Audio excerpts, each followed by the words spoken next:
Hello student, this is Vaishali Sharma और आज हम डिस्कस कर रहे हैं डीएलएड सेकंड सेमेस्टर का मैथ चैप्टर नंबर 3 संख्याओं की अवधारणा। ये इसका थर्ड पार्ट है और ये लास्ट पार्ट है इसका। इससे पहले मैं 2 वीडियोस और बना चुकी हूँ, तो उनको पहले देख लें जिससे कि ये टॉपिक आपको अच्छे से समझ में आए। इस चैप्टर से आपके 1 या 2 नंबर के क्वेश्चन आते हैं और आपके एमसीक्यू से रिलेटेड या 1 नंबर का 1 लाइनर जो क्वेश्चन होगा तो बस वही आएगा। तो हम डिस्कस करते हैं पूर्णांक। पूर्णांक किसे कहते हैं, ठीक है। जैसे कि स्क्रीन पर आप देख रहे हैं, संख्या पद्धति में सभी पूर्ण संख्या एवं ऋणात्मक संख्या साथ मिलकर जो संग्रह बनाते हैं वह संग्रह हमारा पूर्णांक कहलाता है, ठीक है। तो हमारे जो अगर हम इंटीजर्स की बात करें, पूर्णांक की बात करें, तो हमारे क्या होते हैं, एक तो 0 होगा और पूर्ण संख्याएं होंगी। 0 से जो हमारी सारी पूर्ण संख्याएं थी वो, प्लस ऋणात्मक संख्याएं मीन्स टू से नेगेटिव नंबर भी हमारे इसमें ही आएंगे।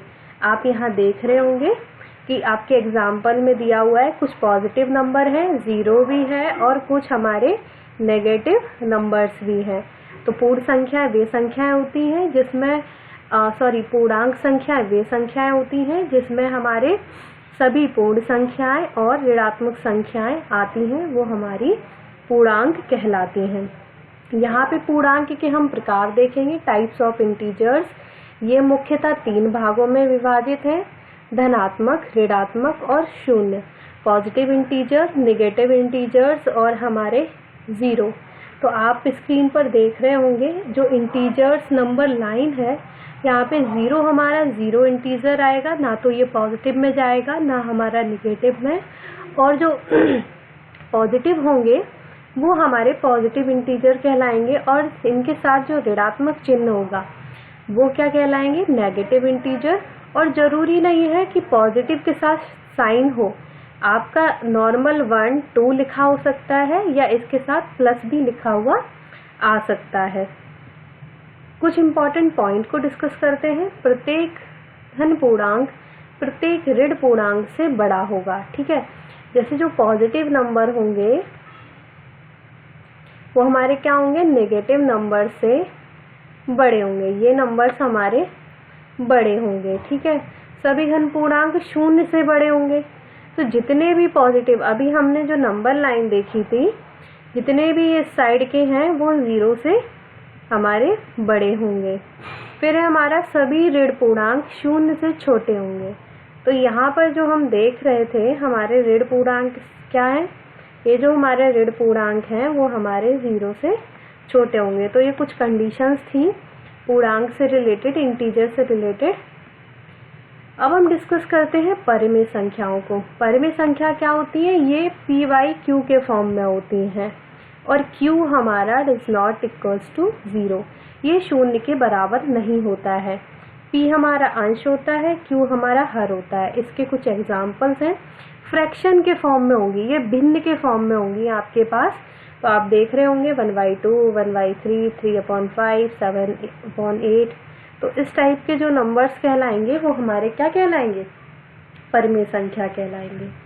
तो ये हमारे कैसे होंगे, ये हमारे इनके टाइप्स के बारे में बात करें तो ये हमारे धनात्मक होते हैं और ऋणात्मक होते हैं। हमारे क्या होते हैं, पॉजिटिव रेशनल नंबर और नेगेटिव रेशनल नंबर।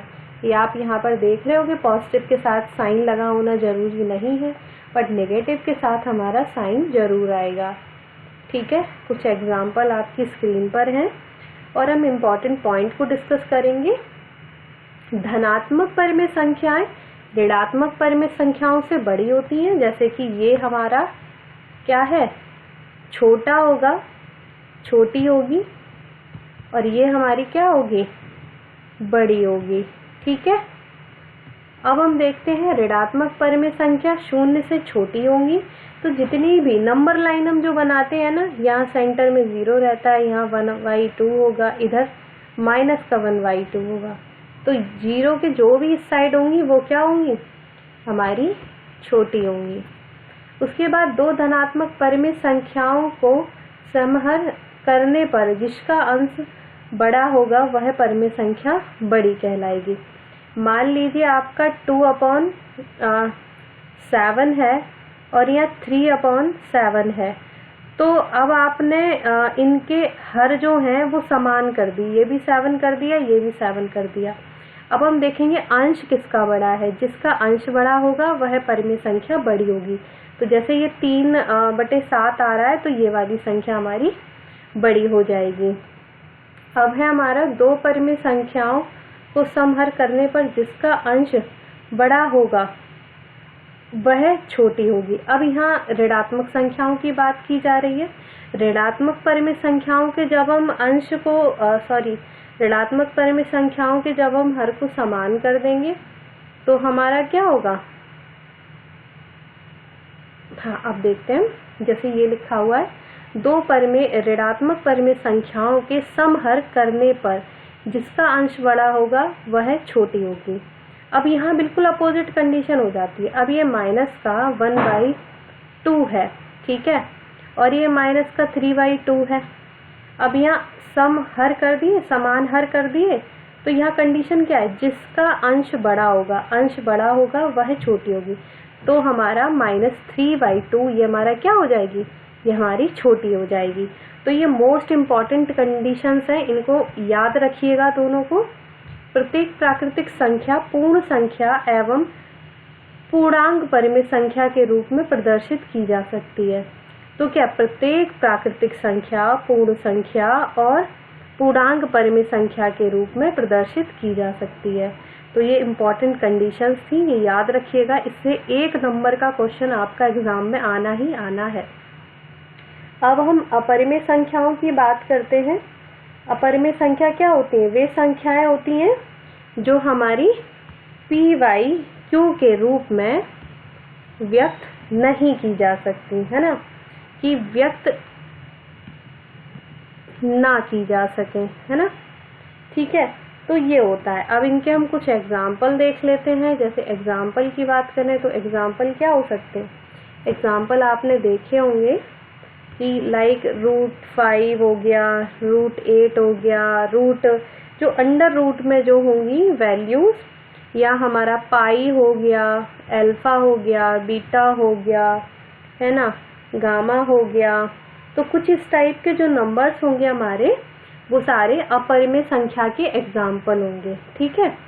अब एक इम्पॉर्टेंट कंडीशन और आप याद रखिएगा कि जो पाई होता है और पाई की वैल्यू होती है, जो हमारी पाई की वैल्यू हमारी जो होती है, तो इसकी एक कंडीशन होती है, ठीक है, कि जो पाई होता है वो हमारा अपरिमेय संख्या में जाता है, और जो हमारा वैल्यू होती है पाई की जो वैल्यू होती है हमारी 22/7, या हम इसकी वैल्यू ये भी कर देते हैं, है ना। तो ये हमारी जो वैल्यू है वो हमारी किस में जाएगी, परिमेय संख्या में जाएगी। और जो इसका सिंबल होगा, सिंबल हमारा किस में जाएगा, सिंबल जाएगा हमारा अपरिमेय संख्या में, ठीक है। तो ये चीज़ आप याद रखिएगा। इसमें ये एक कंडीशन होती है कि इसका जो मान होता है 22/7, तो ये तो हमारा होता है परिमेय संख्या में, रेशनल नंबर में, और जो इसका सिंबल होता है वो अपरिमेय संख्या में होता है। तो अब हम कुछ इम्पॉर्टेंट क्वेश्चन को देख लेते हैं। बहुत सिंपल से क्वेश्चन है। यहाँ पे प्राकृतिक संख्याओं को छांटिए। तो प्राकृतिक संख्या क्या थी, 1 से लेके अनंत तक की संख्या।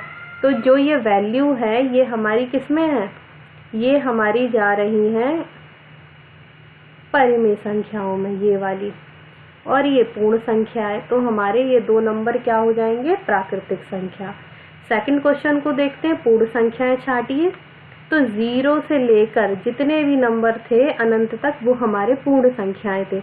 बट PYQ के फॉर्म में क्या थे, हमारे परिमेय संख्याएं थी, माइनस वाले हमारे पूर्णांक थे। तो हमारे कौन कौन से नंबर बचे, पहला, दूसरा और ये 5वां और 6वां, हमारे 4 आंसर हो जाएंगे इस क्वेश्चन के, ठीक है। ये हमारा जो है ये वाला हमारा परिमेय संख्या है, ये हमारे ऋण पूर्णांक हैं। ठीक है, तो हमारे राइट आंसर हो जाएंगे 1, 2, 3 और 4। फिर है हमारा निम्नलिखित में से पूर्णांक छांटिए। तो पूर्णांक हमारे क्या होते थे, या तो 0 हो या पॉजिटिव हो या नेगेटिव हो। तो हमारा एक आंसर ये हो गया, एक ये हो गया और एक ये हो गया और एक ये हो गया। और आप देख रहे होंगे ये 2 पॉइंट और ये 3.7 क्यों नहीं होगा, क्योंकि ये डेसिमल नंबर्स हैं और डेसिमल नंबर्स हमारे किस में जाते हैं, परिमेय संख्याओं में। तो यहाँ पे इसका आंसर आपको पता चल गया होगा। फिर ये हमारे किस में आएंगे, परिमेय संख्याओं में 7 भी आएगा और 0 भी आएगा, क्योंकि यहाँ पे 0/1 करके इसको परिमेय संख्या बना सकते हैं, 7/1 करके परिमेय संख्या बना सकते हैं। पर हमारे जो स्टार्टिंग के जो 2 नंबर्स हैं, स्टार्टिंग के हमारे 2 नंबर्स किस में आएंगे, ये हमारे अपरिमेय संख्याओं के उदाहरण हैं। अब हम देखते हैं निम्नांकित संख्याओं में से प्राकृतिक संख्या नहीं है। ठीक है, तो आप आंख बंद करके बता सकते हैं 0 नहीं है, क्योंकि 0 क्या होती है, पूर्ण संख्या होती है। अब आपका क्वेश्चन है निम्नांकित संख्याओं में से परिमेय संख्या नहीं है। ठीक है, तो परिमेय संख्या कौन सी नहीं है, √2 नहीं है। अब आप बोलेंगे √2 कैसे नहीं है, क्योंकि आप इसको जब रूट से निकालेंगे तो ये 2 हो जाएगा, ये हमारी परिमेय संख्या में आ जाएगा। अपॉन में 1 करके हम इसको बना देंगे, 0/1 कर देंगे, यहाँ 2/1 कर देंगे। बस ये एक नंबर है जो हमारी परिमेय संख्या नहीं है। लास्ट क्वेश्चन है आपका, पूर्ण संख्या 500 की क्रमागत संख्या बताइए। ठीक है, तो क्रमागत संख्या क्या होती है, जो उस क्रम में लगी हुई हो। तो 500 + 1 कर देंगे और हमारी क्रमागत संख्या निकल आएगी। हमारा राइट आंसर हो जाएगा इसका ऑप्शन नंबर 4। आई होप आपको ये टॉपिक समझ में आया होगा। ये 3rd चैप्टर आपका कंप्लीट हो चुका है। 3 वीडियोस ही थे और इन्हीं से आपका कहीं ना कहीं 1 या 2 नंबर का क्वेश्चन जरूर आएगा। Thank you so much.